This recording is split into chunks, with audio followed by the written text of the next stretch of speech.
Yes, again, alright mga minamahal. Alicia ninyo, nagbabalik muli para sa ating panibagong video. So, eto na, mukhang nakakalibre. Itong si Ham and Cheese. Itong si Senator Cheese Escudero. Alam naman natin, 'di ba, na matunog ang pangalan ni Senator Joel Villanueva na mukhang siya na nga daw po ang susunod na makukulong. Kasunod nga po ni Bong Revilla. So sabi nga po dito sa balita, no, eto, Joel Villanueva faces 3 non-bailable malversation cases. So hindi lang isa, hindi lang dalawa, kundi 3. Ano yun? I love you? 'Di ba? Etong nakabingbing kaso, isinampa laban nga po dito kay Senator Joel Villanueva. So ngayon ata natin mapapatunayan, no, na Joel is the lying daw, sabi ng mga nagko-komento. Naalala ko itong si Joel Villanueva, ang dami niyang hanash. Sabi niya nung 'di ba? Nung nagkaroon ng anniversary, yung Jesus is the Lord, pinagtanggol niya yung kanyang sarili. Pasabi-sabi pa siya ng, di wow! 'Di ba? Sabi niya, ako magnanakaw. Pag ganun-ganun pa siya eh. Tapos ngayon, 'di ba? Tingnan nyo naman mga minamahal. Hindi lang isa. 3 pong malversation cases ang inihain sa kanya. So, actually, nanghingi po siya mga minamahal ng extension. Alam naman natin yung malversation, no bail yan. So, humingi siya ng extension. Ano yung tawag extension ba mga minamahal?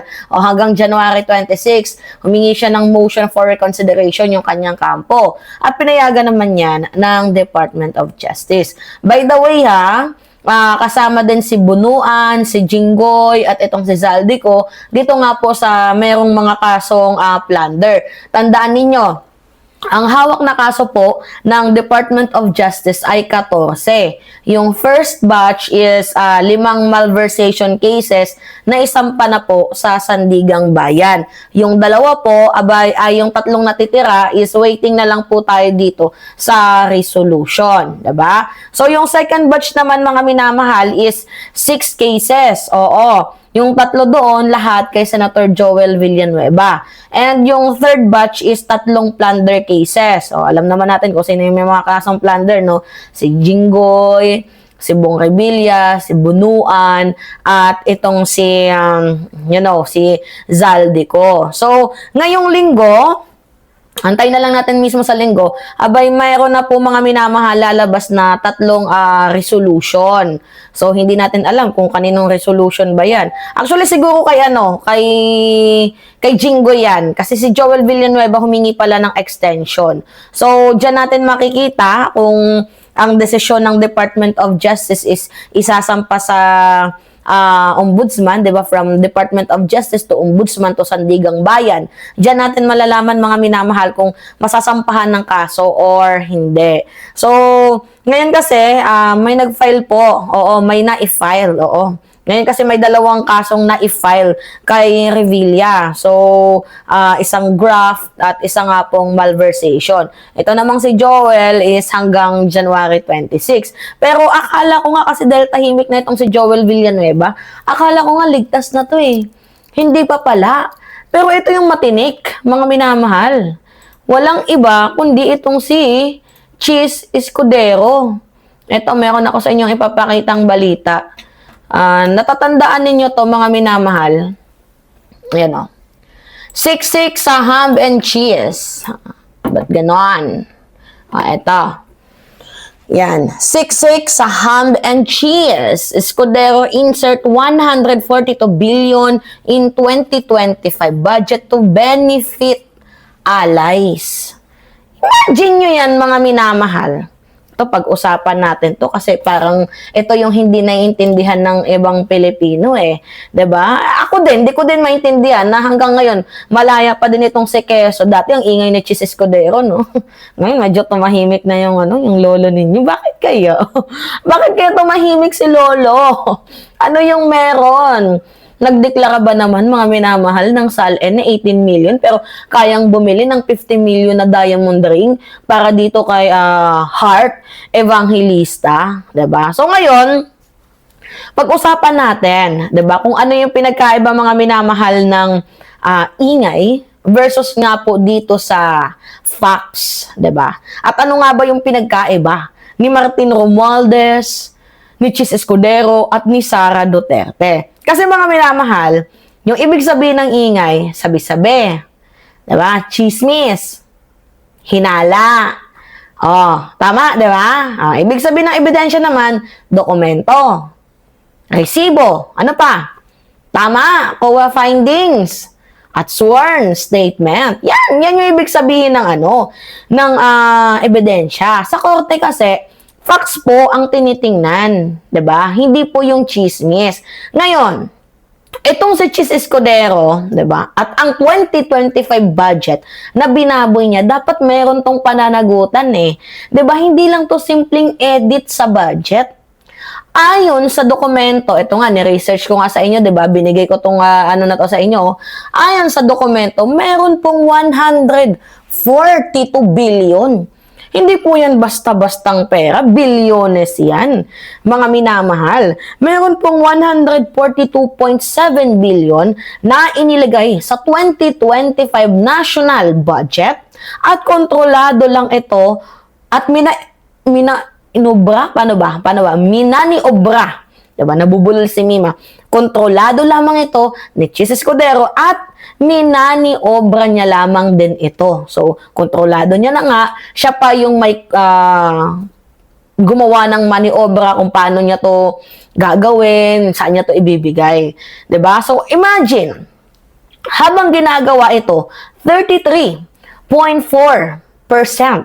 binabawas sa social service at 29.2 binabawas sa economic program. So, ibig sabihin, may mga dinadagdag para sa iilan at may tinatanggal sa marami. Ngayon, follow the money. Oo. Saan napunta ang pera? Saan nga ba napunta, mga minamahal?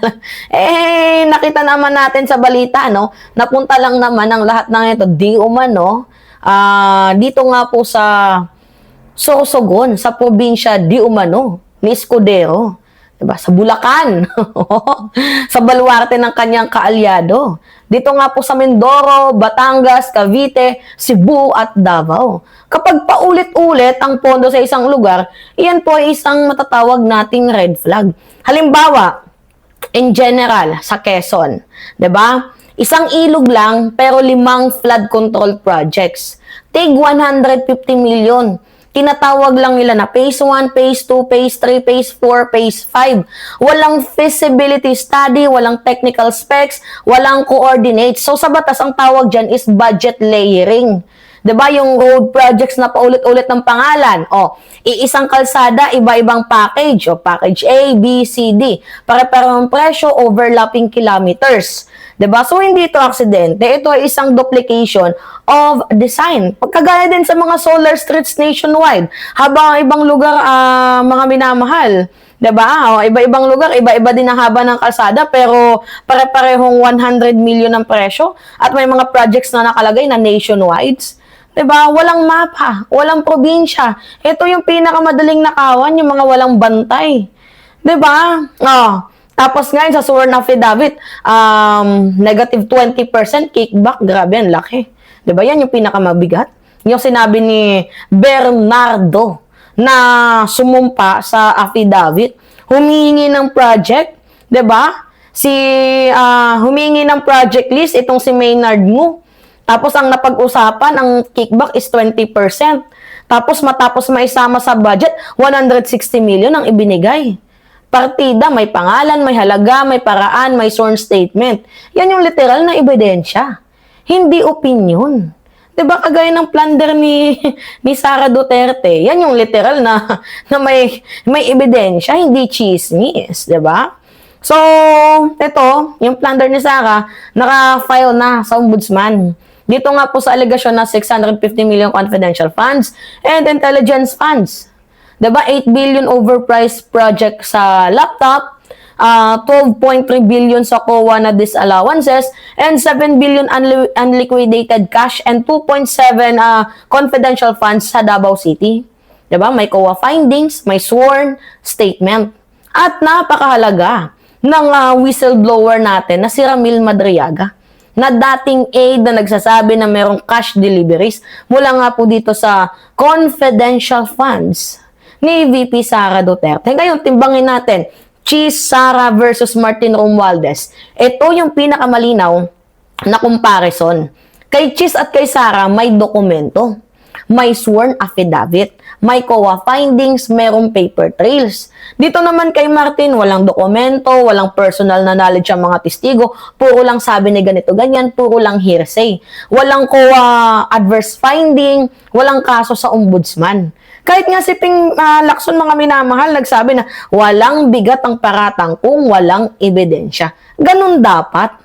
Diba? Iba yung yung legal sa political noise. Diba kapag may ebidensya, may kaso. Kapag walang ebidensya, ingay lang. Ganun yung gusto nilang gawin.